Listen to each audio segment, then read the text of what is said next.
আমার এক ভিউয়ার্স আমাকে কমেন্টস করেছে তার মোবাইল ফোনে অন্য ব্লুটুথ হেডফোন কানেক্ট হয় কিন্তু সে নতুন একটা ব্লুটুথ হেডফোন কিনেছে সেটা মোবাইলের সাথে কানেক্ট হচ্ছে না। তো ফ্রেন্ডস আসলে এই সমস্যা কেন হয় এবং এর সমাধান কি তা আলোচনা করবো আজকের এই ভিডিওতে। তো ফ্রেন্ডস কথা না বেরিয়ে চলে যাই মূল আলোচনায়।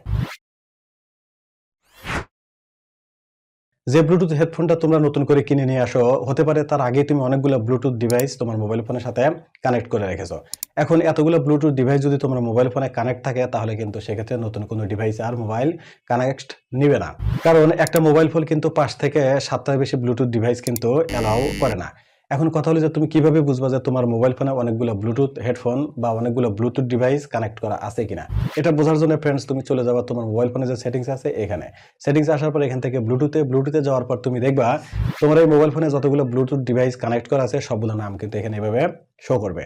আর এগুলো যদি তুমি ব্যবহার করে না থাকো তাহলে সেই ব্লুটুথ ডিভাইসের ডান পাশে তুমি দেখবা এরকম আই লেখার মতো একটা বাটন আছে।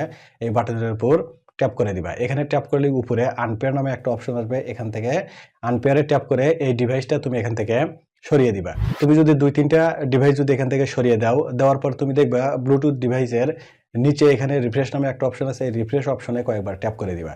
দিলেই তোমার যে নতুন যে ব্লুটুথ হেডফোনটা কিনে এনেছো সেটা কিন্তু এখানে শো করবে। দেন তুমি এটার সাথে এটাকে কানেক্ট করবা। আমরা যে ব্লুটুথ হেডফোনটা মোবাইলের সাথে কানেক্ট করি এটা কানেক্ট হওয়ার আগে ব্লুটুথ হেডফোনের ভিতরে যে পার্টস দুইটা আছে এরা কিন্তু আগে নিজেদের ভিতর কানেক্ট হয়। এখন এটা কানেক্ট হলে তুমি কিভাবে বুঝবা? এটা কানেক্ট হওয়ার সময় এই ব্লুটুথ বাডসের এই পিছনে দেখবা লাল এবং সবুজ রকমের বাতি আছে। এই বাতি দুইটা কিন্তু 2-3 বার এভাবে জ্বলবে আর নিভবে। এখন তুমি যে ব্লুটুথ হেডফোনটা কিনেছো সেটা যদি এভাবে বাতি যদি না জ্বলে অর্থাৎ লাইটটা যদি জ্বলে এবং না নেভে সেক্ষেত্রে তুমি কি করবা? তুমি যে ব্লুটুথ হেডফোনটা কিনেছো দেখবা তার পিছনে যেরকম যে সেন্সর আছে এই সেন্সরে তুমি 2-3 বার এভাবে ট্যাপ করে দিবা। তো এইটাতে একবার দিবা, দেওয়ার পরে যদি এটা না হয় দেন তুমি এইটাতে আরেকবার এভাবে 2-3 বার ট্যাপ করে দিবা। ট্যাপ করে দিলে কিন্তু এরা নিজেদের ভিতর পেয়ারিং হয়ে যাবে। আর নিজেদের ভিতর যখন পেয়ারিং হয়ে যাবে দেন তোমার ব্লুটুথে যখন তুমি রিফ্রেশ করবা তখন কিন্তু তোমার এই ডিভাইসের নামটা শো করবে। তখন তুমি এটাকে কানেক্ট করতে পারবা। তুমি যে নতুন ব্লুটুথ হেডফোনটা কিনে নিয়ে এসেছো হতে পারে সেটা ভার্সন অনেক বেশি আপডেট, অর্থাৎ সেটা হতে পারে 5 পয়েন্ট বা তারও উপরে। এখন তোমার মোবাইল ফোনটা যদি অনেক বেশি পুরাতন হয় সেই পুরাতন মোবাইলের ব্লুটুথ ভার্সন যদি তোমার 4 পয়েন্টের নিচে থাকে তাহলে কিন্তু এই 5 পয়েন্টের সাথে এই 4 পয়েন্টের কিন্তু অ্যাডজাস্ট হবে না, যার কারণে কিন্তু তোমার এই মোবাইলের সাথে এই ব্লুটুথ হেডফোনটা কিন্তু কানেক্ট হবে না। এখন তুমি কিভাবে বুঝবে যে আসলে তোমার ব্লুটুথ হেডফোনের ব্লুটুথ ভার্সন কত এবং মোবাইলের ব্লুটুথ ভার্সন কত?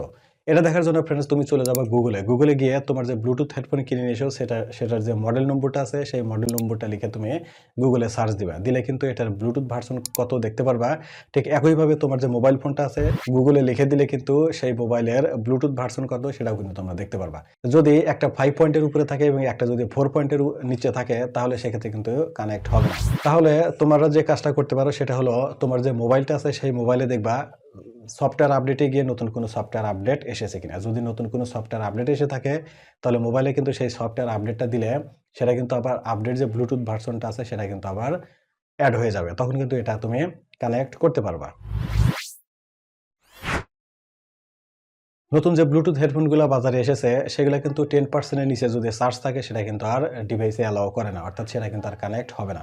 তো ফ্রেন্ডস তুমি যে হেডফোনটা কিনে নিয়ে এসো সেটার যদি চার্জ না থাকে কানেক্ট করার আগে অবশ্যই তুমি এটাকে 1.5 থেকে 2 ঘন্টা আগে চার্জ করে নিবা। দেন তুমি এটাকে কানেক্ট করবা, দেখবা কানেক্ট হয়ে যাবে।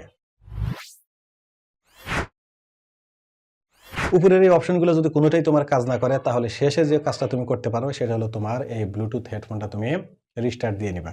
এটা রিস্টার্ট দিবা কিভাবে? এই ব্লুটুথ হেডফোনের পিছনে যে সেন্সরটা আছে বাডসের এখানে লং এভাবে প্রেস করে ধরে থাকবা।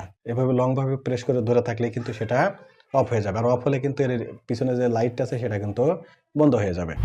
একইভাবে তুমি এই পাশেরটা এভাবে অফ করে নিবা। অফ করে নেওয়ার পর তোমার যে মোবাইল ফোনটা আছে সেটা তুমি একবার রিস্টার্ট করে নিবা। মোবাইল ফোনটা কি করবা? অফ করে দিবা। অফ করার পর নতুন করে এটাকে তুমি আবার অন করবা। এবার যখন দুইটা নতুন করে অন হবে তারপর তুমি ব্লুটুথ সেটিংসে গিয়ে রিফ্রেশ করে দেখবা যে তোমার এই ব্লুটুথ ডিভাইসটা আসলে পাওয়া যায় কিনা। আমি আশা করি এভাবে অফ থেকে অন করার পরে তোমার সেই নতুন ব্লুটুথ ডিভাইসটা তুমি খুঁজে পাবা। আর এটা যখন খুঁজে পাবা তখন তুমি এটার সাথে এটাকে কানেক্ট করতে পারবা। তো ফ্রেন্ডস আসলে নতুন ব্লুটুথ হেডফোন কেনার পর আসলে এই ছিল কারণ যে কারণগুলোর জন্য আসলে নতুন ব্লুটুথ হেডফোন কানেক্ট হয় না। আর তোমাদের কোন ধরনের সমস্যা হয় ভিউয়ার্স তোমরা কিন্তু অবশ্যই কমেন্টস করে জানাবা।